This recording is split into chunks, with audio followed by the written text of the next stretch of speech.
Hi friends, welcome to BS study. आज science practice set 10वां करने वाले हैं। So let's start. First question है, what is the SI unit for measuring of pressure. दाब मापने के लिए SI इकाई क्या है। तो दाब मापने के लिए SI इकाई क्या होता है, पास्कल। ऑप्शन सी सही है। जैसे कि दाब का फार्मूला क्या होता है, P बराबर F/A। तो इसका एक्चुअल में जब हम SI यूनिट निकालेंगे तो क्या हो जाएगा, न्यूटन और इसका मीटर स्क्वायर, यानी कि न्यूटन मीटर स्क्वायर हो जाएगा। बाकी एन ऑप्शन में जैसे कैंडला किसका SI यूनिट है, ज्योति तीव्रता का SI यूनिट आपका कैंडला, ज्योति तीव्रता का SI यूनिट। फिर केल्विन टेम्परेचर का SI यूनिट है, तापमान का SI यूनिट है केल्विन। एम्पियर किसका SI यूनिट है, एम्पियर है आपका करंट का, इलेक्ट्रिक करंट का SI यूनिट है एम्पियर, इलेक्ट्रिक करंट का। दूसरा क्वेश्चन है कि इलेक्ट्रिक बल्ब में किस गैस को भरा जाता है। तो दोस्तों इलेक्ट्रिक बल्ब में आपका अक्रिय गैस को भरा जाता है। तो देखिए यहाँ आर्गन है सो आपका अक्रिय गैस है, और नाइट्रोजन गैस भी जब यौगिक के रूप में होता है, यानी कि अणु के रूप में होता है, तो वो भी अक्रिय गैस होता है। तो आर्गन और N2 को भरा जाता है इलेक्ट्रिक बल्ब में। इलेक्ट्रिक बल्ब का जो फिलामेंट बना होता है, जो तंतु, किसका बना होता है, टंगस्टन का, टंगस्टन का बना होता है, टंगस्टन का बना होता है।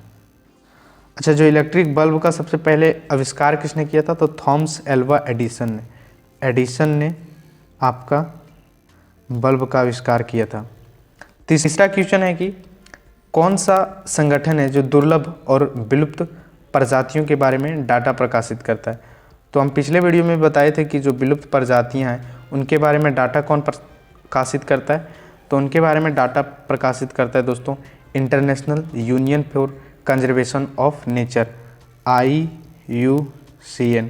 ये जारी करता है आपका जो विलुप्त प्राय जीव जंतु हैं या जो लुप्त होने वाले हैं उनके बारे में ये डाटा जारी करता है, और ये रेड डाटा बुक जारी करता है। उसी में सारे जीवों को ये डिवाइड करता है कि ये विलुप्त प्रजाति का है या लुप्त होने वाला है या लुप्त हो गया, ये सब के बारे में। तो IUCN है सो रेड डाटा बुक में जीवों को 9 भागों में बांटा हुआ है, 9 भाग में बांटा हुआ है। और दोस्तों IUCN का जो हेड क्वार्टर है वो कहाँ मिल जाएगा आपको, इंग्लैंड में। चौथा क्वेश्चन है कि मिनी माता रोग किसकी अधिकता के कारण होता है। तो दोस्तों मिनी माता रोग है सो आपका यदि आपके फूड में आर्सेनिक नहीं मरकरी की मात्रा ज़्यादा है, यानी पारा की मात्रा ज़्यादा है, तो आपको मिनी माता रोग होने का संकट होता है। और मिनी माता रोग सबसे पहले कहाँ पता लगाया गया था, जापान में। जापान में सबसे पहले इस रोग का पता लगाया था। अच्छा दोस्तों, कैडमियम से कौन सा रोग होता है, तो कैडमियम से आपका इटाई रोग। कौन सा, इटाई रोग। कैडमियम की अधिकता से आपका इटाई डिजीज होता है, इटाई। और इस रोग में होता क्या कि आपका जो बोन्स है वो सॉफ्ट हो जाएगा और किडनी फेलियर, ये दोनों हो सकता है इटाई रोग से। फिर आर्सेनिक से आपका चर्म रोग हो सकता है, या चर्म रोग यानी कैंसर हो सकता है त्वचा में, ये सब बीमारी होती है आर्सेनिक की अधिकता से। दोस्तों एक बात ध्यान में रखनी है कि जो नाइट्रेट की यदि अधिकता है आपके शरीर में तो आपको ब्लू बेबी सिंड्रोम होने का संभावना है। क्या, ब्लू बेबी सिंड्रोम हो सकता है। 5वां नंबर क्वेश्चन है कि जब मैग्नीशियम है जो पानी के साथ रिएक्ट करेगा तो क्या उत्पाद के रूप में क्या बनेगा। तो देखिए मैग्नीशियम जब वाटर के साथ रिएक्शन करता है तो क्या बनता है, AmGOH होल 2 प्लस H2। यहाँ पर आप इसको बैलेंस कीजिए, इसमें 2 दे के यहाँ 2 और ये 2, 4 यहाँ पर भी आप बैलेंस, ये नहीं हुआ। बैलेंस करने के लिए आपको सिर्फ इसको हटा दीजिए और यहाँ से 2 हटा दीजिए, 2H2O। तो यहाँ भी 4 हाइड्रोजन और 2 ऑक्सीजन है, तो ये आपका बैलेंस इक्वेशन है। तो बन क्या रहा है यहाँ पर, मैग्नीशियम हाइड्रोक्साइड बन रहा है और हाइड्रोजन, तो मैग्नीशियम हाइड्रोक्साइड और हाइड्रोजन ऑप्शन ये में है। इस मैग्नीशियम हाइड्रोक्साइड को क्या कहा जाता है? मिल्क ऑफ मैग्नीशिया के नाम से भी जाना जाता है इसको। किस नाम से? मिल्क ऑफ मैग्नीशिया नाम से। और दोस्तों जब हमारे शरीर में एसिड का मात्रा अधिक हो जाता है तो इसका यूज़ किया जाता है एंटासीडेंट के रूप में, क्योंकि नेचर है जो ये बेसिक फॉर्म में पाया जाता है, बेसिक फॉर्म में होता है ये मिल्क ऑफ मैग्नीशिया, इसलिए इसका प्रयोग एंटासीडेंट के रूप में भी किया जाता है।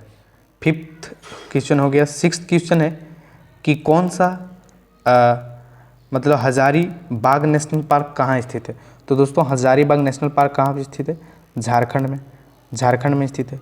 अच्छा, बेतला नेशनल पार्क भी कहाँ स्थित है? झारखंड में स्थित है, Betla national park. Palamu tiger reserve भी झारखंड में ही स्थित है। हरियाणा में आपको सुल्तानपुर नेशनल पार्क मिल जाएगा। कौन सा? Sultanpur national park, Sultanpur. तमिलनाडु में आपको अन्नामलई नेशनल पार्क मिल जाएगा। पालनी की पहाड़ी भी आपको तमिलनाडु में मिल जाएगा। उत्तर प्रदेश में कौन सा है? Dudhwa national park, Dudhwa national park, Pilibhit national park भी आपको उत्तर प्रदेश में मिल जाएगा। तो दुधवा नेशनल पार्क और पीलीभीती नेशनल पार्क ये दोनों आपको उत्तर प्रदेश में देखने को मिलेगा। झारखंड में आपको Hazaribagh national park, Betla national park, Palamu tiger reserve, फिर इधर आपको दलमा टाइगर रिजर्व ये सब मिल जाएगा। दलमा वन्यजीव अभयारण्य ये सब झारखंड में है। 7th नंबर क्वेश्चन है कि ड्रीम्स के स्टडी को क्या कहा जाता है? स्वप्न के अध्ययन को क्या कहा जाता है? तो स्वप्न के अध्ययन को ऑप्शन जो बी है ओनरियोलॉजी, क्या ओनरियोलॉजी कहा जाता है स्वप्न के अध्ययन को। फिर कैलोलॉजी किसको कहा जाता है? ब्यूटी के अध्ययन को कैलोलॉजी कहा जाता है। सुंदरता के अध्ययन को आप कैलोलॉजी, ब्यूटी के अध्ययन को कैलोलॉजी कहा जाता है। मॉर्फोलॉजी मान के चलिए जीव जंतु के स्ट्रक्चर के अध्ययन को आप मॉर्फोलॉजी कहते हैं। क्या? जीव जंतुओं के स्ट्रक्चर के अध्ययन को मॉर्फोलॉजी कहा जाता है। इंटमोलॉजी कीट के अध्ययन को इटमोलॉजी कहा जाता है। कीट के अध्ययन को कहा जाता है एंटमोलॉजी। 8वां नंबर क्वेश्चन है दोस्तों कि जो इनमें से कौन सा उपकरण है जो विद्युत चुंबकीय प्रेरण इलेक्ट्रोमैग्नेटिक इंडक्शन की सिद्धांत पर आधारित है? तो देखिए इलेक्ट्रोमैग्नेटिक इंडक्शन के सिद्धांत पर आपका आधारित है जनरेटर है जो इलेक्ट्रोमैग्नेटिक इंडक्शन के सिद्धांत पर आधारित है। दोस्तों ये जनरेटर है जो मैकेनिकल एनर्जी को इलेक्ट्रिक एनर्जी में कन्वर्ट करता है। और ये देखिए आमीटर और गैल्वेनोमीटर ये दोनों है सो आपका, इन दोनों से आपको करंट का मेज़र किया जाता है, यानी कि विद्युत धारा मापा जाता है। बट देखिए गैल्वेनोमीटर से है सो स्मॉल मात्रा में जब करंट फ्लो होगा तो गैल्वेनोमीटर से मापा जाता है, और जब लार्ज क्वांटिटी में आपका इलेक्ट्रिक करंट फ्लो हो तो एमीटर से मापा जाता है। और दोस्तों एमीटर होता है वो परिपथ में आपका श्रेणी क्रम में यानी कि सीरीज में जुड़ा होता है, और गैल्वेनोमीटर पैरेलल में जुड़ा होता है। तो इस बात को याद रखिएगा जरूर कि एमीटर है सो आपका सीरीज में जुड़ा होता है और गैल्वेनोमीटर है सो पैरेलल में जुड़ा होता है, दोनों से इलेक्ट्रिक करंट मापा जाता है। 9th नंबर क्वेश्चन है कि पर्यावरण संरक्षण अधिनियम कब पारित किया गया था? तो दोस्तों पर्यावरण संरक्षण अधिनियम 1986 को पारित किया गया था। 1972 को क्या पारित किया गया था? आपका 1972 को वाइल्ड लाइफ प्रोटेक्शन एक्ट, यानी कि वन्य जीवों के लिए जो वन्य जीव अभयारण्य, वन्य जीव संरक्षण के लिए पारित किया गया था 1972 में। फिर आपका यहाँ पर 1980 दिया हुआ है। 1980 में आपका फॉरेस्ट कंजर्वेशन यानी कि फॉरेस्ट वन्य जीव संरक्षण अधिनियम, फॉरेस्ट कंजर्वेशन एक्ट पारित किया गया था। फॉरेस्ट कंजर्वेशन एक्ट पारित किया गया था 1980 में। 10वां नंबर आपको मिलाना है। ये देखिए ये आपका ग्रंथि दिया हुआ है, ये हार्मोन। तो पिट्यूटरी ग्लैंड कौन सा हार्मोन? पिट्यूटरी ग्लैंड जिसको मास्टर ग्लैंड भी कहा जाता है, ये आपका कौन सा हार्मोन सीक्रेट करता है? थायराइड कौन सा हार्मोन सीक्रेट करता है? ओवेरीज कौन सा हार्मोन सीक्रेट करता है? पेंक्रियाज कौन सा हार्मोन सीक्रेट करता है? तो देखिए पिट्यूटरी ग्लैंड है सो आपका ग्रोथ हार्मोन को सीक्रेट करता है। ये थायराइड है सो थायरोक्सिन हार्मोन का सीक्रेशन करता है। ओवेरीज है सो प्रोजेस्टेरोन हार्मोन का सीक्रेशन करता है। और पैंक्रियाज इंसुलिन हार्मोन का सीक्रेशन करता है। तो पिट्यूटरी 1 का 2, फिर बी का 3, सी का 4, डी का 1। तो ऑप्शन ये सही है आपका। तो पिट्यूटरी ग्लैंड आपका ग्रोथ हार्मोन का सीक्रेशन करता है, थायराइड ग्लैंड थायरोक्सिन हार्मोन का सीक्रेशन करता है, फिर ओवेरीज है सो प्रोजेस्टेरोन हार्मोन का सीक्रेशन करता है, और पैंक्रियाज है सो इंसुलिन हार्मोन का सीक्रेशन करता है। 11th नंबर क्वेश्चन है कि फोटोकेमिकल स्मॉग में कौन सा मेन गैस पाया जाता है। तो दोस्तों स्मॉग जो होता है उसमें मेन गैस आपका NO2 गैस पाया जाता है। NO2 गैस पाया जाता है। देखिए जो एसिड वर्षा में आपका NO2 गैस, NO2 और SO2 दोनों होता है, और स्मॉग में जो झाग होता है उसमें सिर्फ NO2 होता है। 12वां नंबर आपका न्यूमेरिकल का क्वेश्चन है। क्या बोल रहा है कि यहाँ फार्मूला यूज होगा F = m। यही इसी फार्मूला पर बेस्ड है ये न्यूमेरिकल। क्या है कि एक ऑब्जेक्ट है जिसको 100 न्यूटन बल प्राप्त करना है, ठीक है, और अधिवस्तु का द्रव्यमान 500 दिया है, तो कितना एक्सेलरेशन लगाएगा कि 100 न्यूटन बल प्रोड्यूस हो।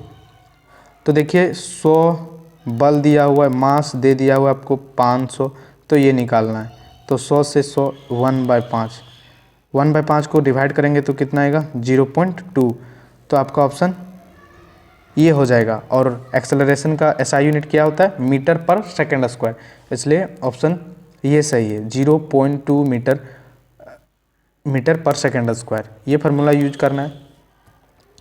13वां नंबर क्वेश्चन है कि जब the change in the speed of light when enter to denser medium, सघन माध्यम में प्रवेश करने पर प्रकाश की गति में परिवर्तन क्या कहलाता है। इसको बोलते हैं आप रिफ्रैक्टिव इंडेक्स बोलते हैं, रिफ्रैक्टिव इंडेक्स। पहली बात समझिए कि रिफ्रैक्शन है क्या, अपवर्तन क्या है। जब लाइट का रे एक माध्यम से दूसरे माध्यम में प्रवेश करती हो और उसके जो किरण है यानी कि रे है उसके पाथ में यदि डाइवर्जन आता है तो उसको हम रिफ्रैक्शन कहते हैं। तो यहाँ पर आपका डेंसर मीडियम में जाएगा तो रेयर से डेंसर यानी कि अभिलंब की ओर ये मुड़ जाएगा, तो इसलिए इसको कहते हैं हम रिफ्रैक्टिव इंडेक्स। रिफ्रैक्टिव इंडेक्स का जो फार्मूला होता है वो क्या होता है, रिफ्रैक्टिव इंडेक्स का फार्मूला लाइट की स्पीड और जिस में ट्रेवल कर रहा है, जिस माध्यम में लाइट ट्रेवल कर रहा है, जिस भी माध्यम में, उसे डिवाइड करेंगे तो रिफ्रैक्टिव इंडेक्स आ जाएगा, रिफ्रैक्टिव इंडेक्स। तो देखिए आदि क्या है कि आदि रिफ्रैक्टिव इंडेक्स ज़्यादा होगा, यानी कि आदि रिफ्रैक्टिव इंडेक्स आपका ज़्यादा होगा तो उस माध्यम में लाइट क्या हो जाएगा, लाइट का स्पीड है सो कम रहेगा। रिफ्रैक्टिव इंडेक्स, क्योंकि देखिए इन दोनों के बीच इन्वर्सली प्रोपोर्शनल का रिलेशनशिप है। तो रिफ्रैक्टिव इंडेक्स का फार्मूला हो गया आपका C/V। ऐसे कौन है सो जम्मू कश्मीर में स्थित है। फाखल वाइल्ड लाइफ सेंचुरी, दाची गाम नेशनल पार्क, या जल्दपारा नेशनल पार्क, या वल्फक्रम नेशनल पार्क। तो देखिए दोस्तों जम्मू कश्मीर में दाचीगाम नेशनल पार्क है, क्या दाचीगाम नेशनल पार्क। और फखला वाइल्ड लाइफ सेंचुरी आपको तेलंगाना में मिलेगा, कहाँ, तेलंगाना में। और जल्दपारा नेशनल पार्क वेस्ट बंगाल में, बल्फक्रम मेघालय में। तो इसको याद रखिए, तेलंगाना में Pakhal wildlife sanctuary, Dachigam national park Jammu Kashmir में, Jaldapara national park West Bengal में, और बल्फक्रम नेशनल पार्क मेघालय में। 15 नंबर क्वेश्चन है कि विच of the following is the energy currency for most cellular process. इनमें से कौन सा अधिकांश सेलुलर प्रक्रिया के लिए ऊर्जा मुद्रा है। तो देखिए एटीपी है सो क्या करता है, सेल में ऊर्जा के रूप में प्राप्त होता है, और एटीपी का निर्माण आपको कहाँ होता है, माइटोकॉन्ड्रिया में होती है, माइटोकॉन्ड्रिया में होता है, माइटोकॉन्ड्रिया। एटीपी का जो पूरा फुल फॉर्म है वो आपका एडोनसी ट्राइफॉस्फेट। दोस्तों इस एटीपी को क्या कहा जाता है, एनर्जी करेंसी ऑफ सेल। क्या, एनर्जी करेंसी ऑफ सेल कहा जाता है, इसको एनर्जी करेंसी ऑफ सेल के नाम से भी जाना जाता है। और माइटोकॉन्ड्रिया को पावर हाउस ऑफ सेल कहा जाता है। दोस्तों ये जो ऑप्शन डी है एडीपी, एडीपी क्या है? एडोनसी डाइफॉस्फेट। ये है एडोनसी ट्राइफॉस्फेट और ये है एडोनसी डाइफॉस्फेट। तो देखिए जब एडोनसी ट्राइफॉस्फेट से एक क्या कहते हैं फॉस्फेट मॉलिक्यूल का लूज होता है तो आपका एडोनसी डाइफॉस्फेट बन जाता है। क्या एडोनसी डाइफॉस्फेट बन जाता है। तो आप इसका यूज कह सकते हैं, आप यूज होता है। तो दोस्तों एडीपी का यूज होता है आपका ग्लाइकोलाइसिस में होता है, फोटोसिंथेसिस में भी होता है। 16 नंबर क्वेश्चन है कि इनमें से कौन सा ग्लास है जो अल्ट्रा वायलेट किरण को भी काट सकता है। तो ये देखिए बहुत ही अच्छा क्वेश्चन है। तो सोडा ग्लास, जीना ग्लास, क्रुक्स ग्लास या पायरेक्स ग्लास।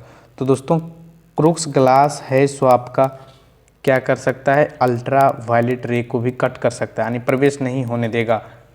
इसमें होता है क्रोमियम ऑक्साइड, क्रोमियम ऑक्साइड नहीं, क्रोमियम ऑक्साइड नहीं, सीरम ऑक्साइड। क्या? सीरम ऑक्साइड होता है इसमें, सीरम ऑक्साइड होता है, सीरम ऑक्साइड। इसी के कारण आपका इसमें होता है सो अल्ट्रा वायलेट किरणों को एब्जॉर्ब करने की क्षमता होती है, इसलिए आपका इसमें क्रुक्स ग्लास में अल्ट्रा वायलेट किरण प्रवेश नहीं हो सकती। और इसलिए इसका यूज होता है सो आपका सन ग्लास में, धूप के ग्लास में बनाने में यूज होता है, सन ग्लास बनाने में। बाकी जैसे सोडा ग्लास का यूज कहाँ होता है?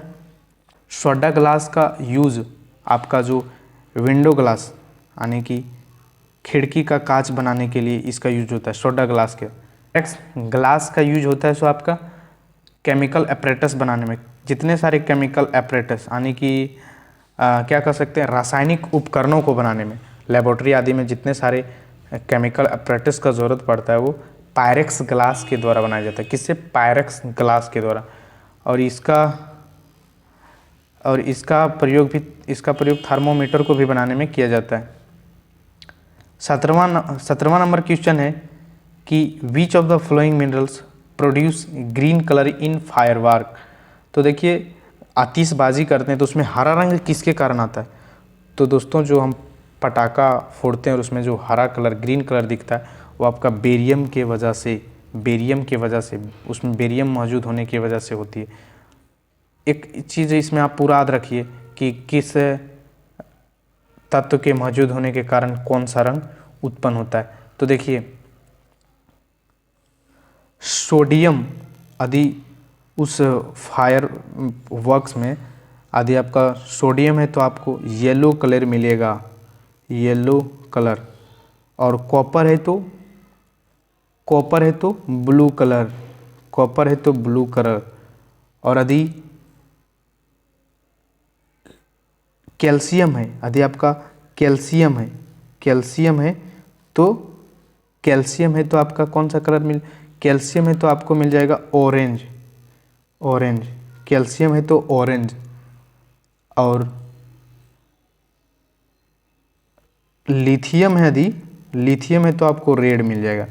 तो देखिए सोडियम रहेगा प्रेजेंट तो येलो कलर, बेरियम प्रेजेंट रहेगा तो ग्रीन कलर, और कॉपर प्रेजेंट रहेगा तो ब्लू कलर, और कैल्शियम यदि प्रेजेंट रहेगा तो ऑरेंज कलर, और लिथियम प्रेजेंट रहेगा तो रेड कलर। इसको हम एक बार फिर से दोहरा देते हैं। जैसे ग्रीन कलर रहेगा बेरियम के कारण, येलो कलर रहेगा सोडियम के कारण, ब्लू कलर होगा कॉपर के कारण, और ऑरेंज कलर यानी कि ऑरेंज कलर जो होगा नारंगी रंग वो आपका कैल्शियम के कारण, और रेड कलर होगा वो लिथियम के कारण। 18वां नंबर क्वेश्चन है कि अस्टोमेटा को जो होता है, अस्टोमेटा सबसे पहले पाया कहाँ जाता है? तो अस्टोमेटा पाया जाता है आपका मेनली ये पाया जाता है पत्तों में, बट ये तना में भी पाया जा सकता है अस्टोमेटा। और इसके कारण पौधे के छोटे ऊतकों के छोटे छोटे छिद्र होते हैं जिसमें गैसों का आदान प्रदान होता है। ये क्या है? इसमें छोटे छोटे छिद्र होते हैं जिससे गैसों का आदान प्रदान होता है। तो इसको खुलने के लिए प्रेरित कौन करता है? तो दोस्तों इसको खुलने के लिए प्रेरित करता है ग्लूकोज है सो अस्टोमेटा को खुलने के लिए प्रेरित करता है, रंध्र को खुलने के लिए प्रेरित करता है। तो इसको याद रखिए आप, ग्लूकोज। 19 नंबर क्वेश्चन है कि in which of the following state Gahirmatha marine wildlife sanctuary is located. Gahirmatha समुद्री वन्यजीव अभयारण्य कहाँ स्थित है? तो गहिरमाथा आपका स्थित है ओडिशा में ऑप्शन सी ओडिशा में दोस्तों एक आपका शिमलीपाल नेशनल पार्क मिल जाएगा, Bannerghatta national park, Similipal national park, Bannerghatta national park, ये दो मिल जाएगा आपको ओडिशा में। बिहार में आपका वाल्मीकि टाइगर रिजर्व, क्या वाल्मीकि टाइगर रिजर्व मिलेगा आपको बिहार में। वेस्ट बंगाल में याद रखिए आपकी बुक्सा टाइगर रिजर्व है, बुक्सा टाइगर रिजर्व, वो भी पीछे तो बताएं कि जल्द पारा भी है। नंबर क्वेश्चन है कि इनमें से कौन जंग का सूत्र है, तो जंग का सूत्र होता है दोस्तों Fe2O3 और XH2O, ये होता है जंग का फार्मूला, ऑप्शन ये सही है। बाकी ऑप्शन में देखेंगे तो आपको ये किसका फार्मूला है, ग्रीन विड्रॉल, यानी कि ग्रीन मतलब हरा थौथा का फार्मूला आपको ये है FeSO4, ये CuSO4 है, ब्लू विट्रोल का फार्मूला है, ब्लू विट्रोल का फार्मूला है ये, और ये CaSO4 जिप्सम का फार्मूला आपका ये है। एक और याद रखिए MgSO4 7H2, ये आपका इप्सम साल्ट, ये आपका इप्सम साल्ट।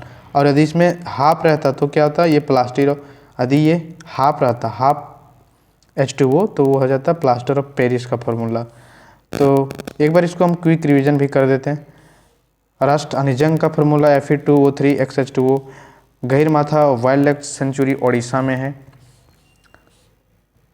अस्टोमेटा को खुलने और बंद होने के लिए कौन प्रेरित करता है, ग्लूकोज।